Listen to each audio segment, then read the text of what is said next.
lifter this time around. We've got the veteran Goldie Rogers, 223 pounds of Hollywood pulchritude, in against Biff Wellington, that outstanding wrestler and graduate of the Hart Brothers Pro Wrestling Camp. He bent the beams at 218 this morning and hails from Lloydminster. Last week you had an opportunity to have a look at Wellington. What did you see? Well, I saw a wild-groom athlete, a tremendous wrestler, but I do believe today, Mr. Whalen, that he's got his hands full with the veteran Goldie Rogers. You know, Goldie Rogers is a veteran, 10, 12 years, and I just think that he'll have Biff Wellington's number before this match is over. You know, I can't help noting that, you know, before the bouts got underway, that you were buying a cup of coffee and a piece of pie and a donut for Goldie. You wouldn't be biased, would you? Well, absolutely. I'm not biased whatsoever. I'm just calling the match as I see it. Like we said before the show starts, we'll have our different views. Yeah. But I think Goldie Rogers is a better wrestler. Yeah, okay. I don't agree. Okay, let's watch the action. The third man in the ring is Wayne Hart. This is a one-fall affair. There's a 15-minute time limit.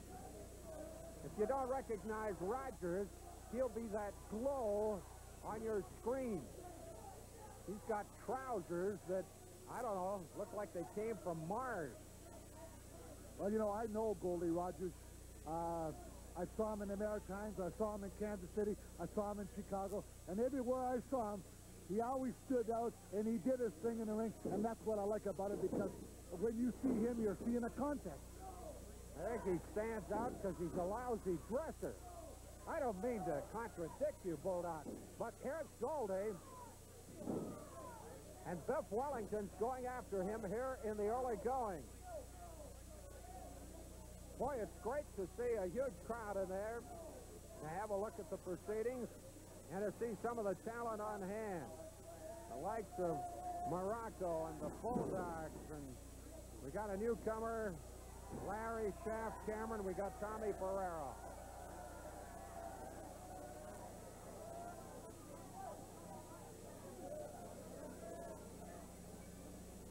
Goldie looking a little reluctant. I think he's had a new hair job. Well, the referee is standing in front of Biff Wellington. He's got his fist closed. The referee is not calling it. I wonder where the yellow flag was in the last 2 or 3 minutes. I think one should have been issued. Already. The only yellow I see in the ring right now is Goldie Rogers, cowering in the corner. Well, you know, he's smart. That's the size of a smart athlete. You know, when you're in trouble, like football, you know, you call a timeout. It's like professional hockey. Hey, when something is not going right, you call a timeout. Good sign of a good professional athlete. The Bulldog Bob Brown version.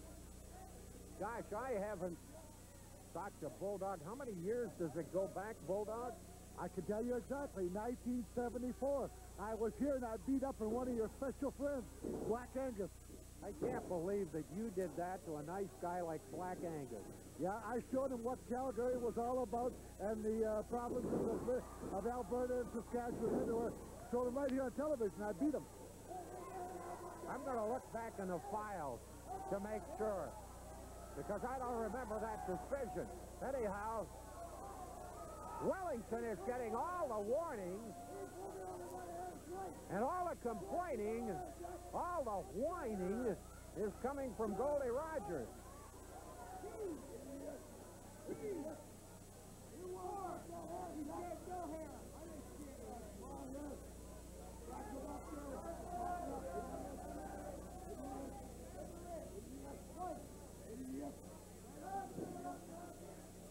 Well, finally he gets back in. Well, he went out, thought it over. He's going to come back in. You know, this match is a long time. It's 15 minutes or one fall, and he's got a lot to think about, and he's in there for a purpose. He wants to win this match. This is an important match for both of them. I'm not saying that either one of them is bad, and I should say, as the match goes along, I think you'll see the true Goldie Rogers come out. Well, Bulldog, you're right about it being an important match, because when I look at the ratings in the mid-heavyweight division, after the champion, Johnny Smith, I see Biff Wellington as the number 2 contender. That's behind Chris Benoit. And I see Rogers as the number 5 contender. So either one of them with a victory tonight could move up the ladder. I don't know if you remember Tommy Carr as the timekeeper. He's been here for 40 years. No, I don't know him. I met him last week. But, you know, there was something I wanted to bring to your attention. Matka Singh, the North American heavyweight champion, told me that I'll have all kinds of trouble with you, Ed Wellington, because you are biased. I'm sure you haven't been biased up to now, but that's what he told me last week, that I'd have a lot of trouble with you. Matka Singh said that about me? Yes. Next, I don't know. Maybe the next thing I know, I won't be able to believe in the Tooth Fairy or Santa Claus. Matka Singh bad-mouthing me. Yeah, you weren't here, and he told me all about it. That his views, and you know, that you couldn't get along with him on his views, which he was much smarter than you. This is what he told me now. Now, I realize now that you'd be much smarter than he was. But getting down to it, I'll tell you what, he's the North American heavyweight champion, and he's got a lot of talent after watching him last week. Not for long is he the titleist. Not with Morocco around the premises. Not with Morocco. Oh, I think Morocco's overrated. Yeah, okay. Well, we're going to find out. Right now, we're finding that Biff Wellington is taking quite a pounding from Goldie Rogers. Little eye gouging there. I don't, you know, I got a finger in the eye. Maybe I didn't really see it. I just missed that part of the match, but if he did, you know, he had to do it for a reason. I got to ask you, having watched you in previous years, did you ever read a rule book? I had never have cheated in a wrestling match in all the years I've been in professional wrestling. I go in there, it's a contest. Answer the question. Answer the question. Have you ever read a rule book? The whole works. The whole works.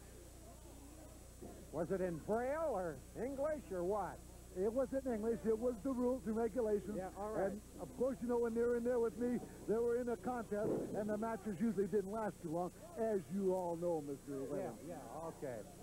It's going to be a long season. There's the cover. There's the one. There's the two.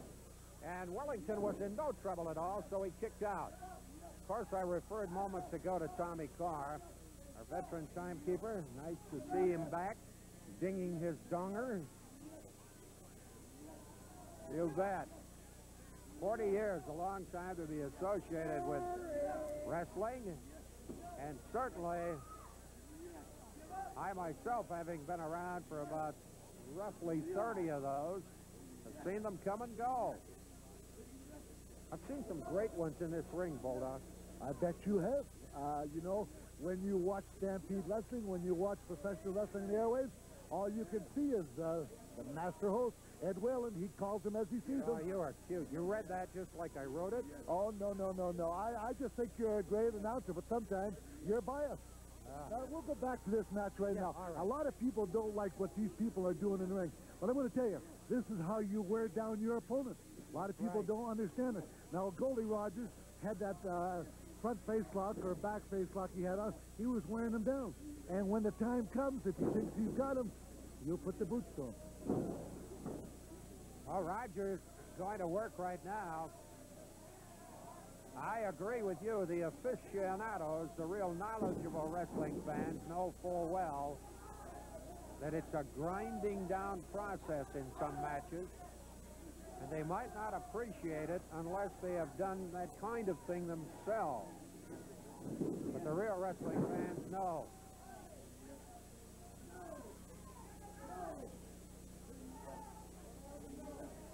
Rogers continuing to work on Biff Wellington.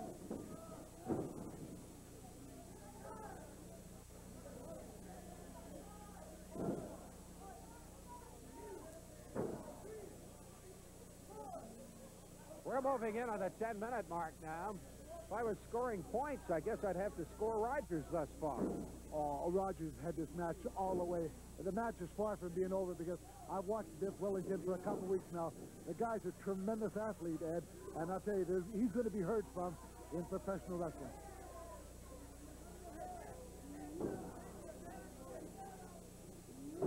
Well, Goldie seems relatively unimpressed with Wellington's credentials. 10 minutes on. 10. There's the 10-minute mark.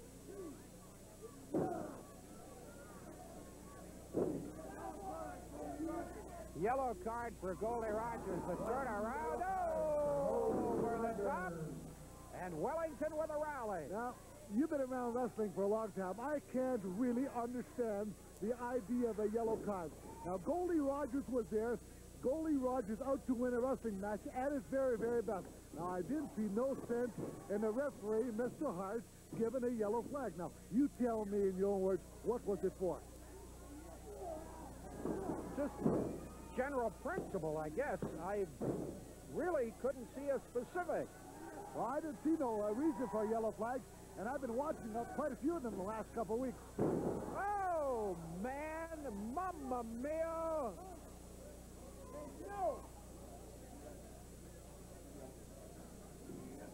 Goldie Rogers out of Hollywood, California, against Biff Wellington. Lloydminster, Alberta. 15-minute time limit. We're nearing about a dozen minutes. And generally, the match has been dominated by Rogers. Count out on Wellington. And Wellington having a little trouble with the veteran. Rogers knows the rope. Wellington looks like he's in considerably pain, his left shoulder. Now, if that's the case, Rogers is going to go to work on him and take advantage of what he saw. Maybe not if he gets too many elbows like that. Going for another ride. Look out, Nelly! He's turning, backsliding it. Got it! Do you believe that? I can't believe that. I thought that Goldie Rogers' shoulder was up just about a half an inch. I can't believe that, but I thought his shoulders were down. Well, there we go again. Our views are different, but Biff Wellington won the match, and it's a big win for him.